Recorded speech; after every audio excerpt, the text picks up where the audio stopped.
Holmes is dying, Dr. Watson. For 3 days he has been suffering. I'm afraid he won't last through another day. You must come with me immediately. Master Holmes has been working on a case in downtown London, where he brought back his illness. For 3 days, neither food nor drink has passed his lips. Good God! Why did you not call the doctor immediately? That is a very serious matter. Indeed, indeed. But you know how stubborn Holmes is. I didn't dare disobey him. Thank goodness he finally agreed to let me come fetch him. But he's not long for this world, as you'll see for yourself when you set eyes on him. Good heavens! I did not expect you in such a horrible state. Or hobo fever having to track. I know what the matter is with me. It's a coolie disease from Sumatra. It is infallibly deadly and highly contagious, that is, by touch. Keep your distance, Watson, and all will be well. Holmes, you're not yourself. The sick man is but a child. Whether you like it or not, I will treat the symptoms for you. If I am to have a doctor, let me at least have someone that I have confidence in. You are but a general practitioner with limited experience and mediocre qualifications. Shall I demonstrate your own ignorance? What do you know, pray, of Campanile fever? Holmes, all resistance is useless. I'm going to fetch the greatest authority upon tropical disease at this instant. You will not take the key from me by force, Watson. Here you are, and here you will stay until I say otherwise. There's one other condition I must make. You may seek help not from the man you mentioned, but from the one I choose. Now let me rest. By all means.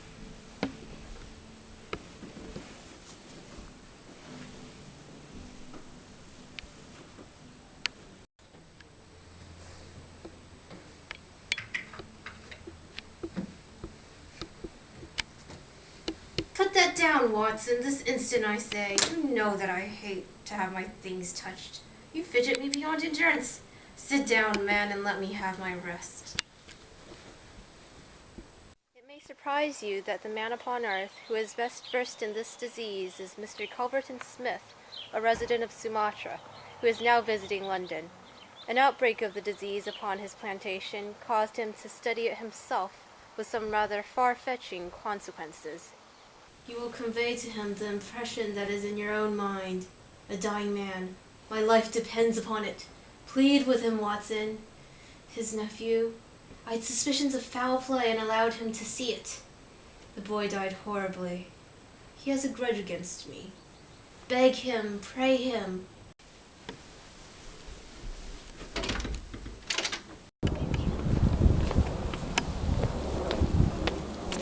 How is Mr. Holmes, sir? He is very ill. I heard some rumor about it. Who is this person? What does he want? Dear me, how often have I said I am not to be disturbed during my art study? Well, I won't see him. I can't have my hours of study interrupted like this. You can come in the morning or stay away! What's this? What's the meaning of this intrusion? I'm sorry, but the matter cannot be delayed, Mr. Sherlock You Holmes. come from Holmes? Yes, I've just left him. How is Holmes? How is he? He is desperately ill. That's why I've come. Come on, see.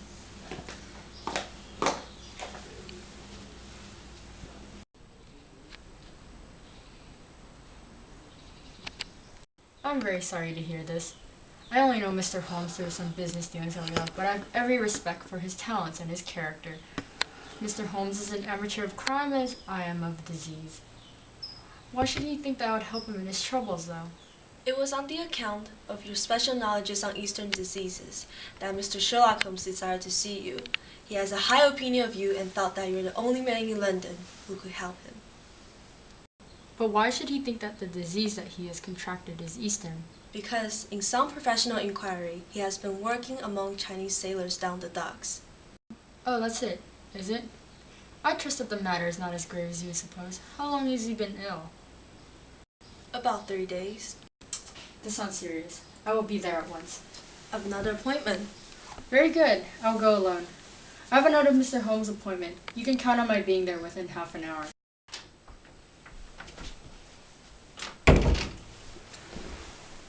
Well, Watson, did you see him? Yes, he's coming. I told him about the Chinese in the East End.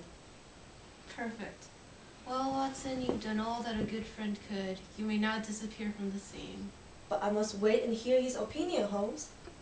Quick, run, hide, if you love me.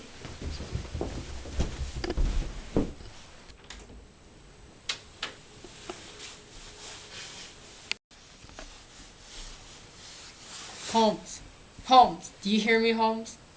Is that you, Mr. Smith? I hardly dared hope that you would come. I should imagine not. And yet you see, I'm here. It's very good of you, very noble of you. I greatly appreciate your special knowledge. You do. You, fortunately, are the only man in London who does. Do you know what is the matter with you? I do. Ah, you recognize the symptoms? Only too well. Well, I shouldn't be surprised, Holmes. I shouldn't be surprised if it was the same. A bad lookout for you if it is. Poor Victor was a dead man on the fourth day, a strong, healthy young fellow.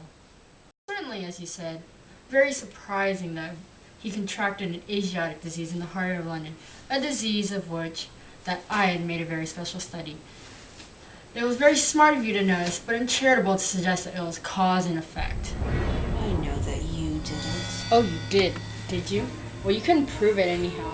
What do you think of yourself, spreading reports about me like that and then crawling to me for help the moment you're in trouble?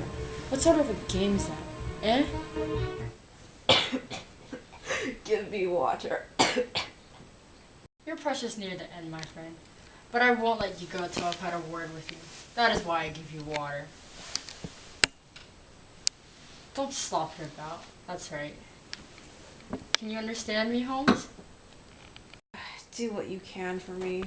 I'll put the words out of my head, I swear I will. Only cure me and I'll forget about Victor Savage's death. You just as well as admitted that you had done it. I'll forget it. You can forget it. Remember it, just as you like. I don't see you in a witness box, Holmes. Quite another shaped box, my good Holmes, I assure you. But it doesn't matter to me that you should know how my nephew died. It's not him we're talking about. It's you. The fellow who came to see me said that you contracted it in the eastern end among the sailors. I could only account for it so. You're proud of your brains, aren't you, Holmes? Well, you met someone smarter this time. I want you to understand just where you are and how you got there. I'd like you to know before you die. Listen now. Can you remember any unusual incidents just before your symptoms began?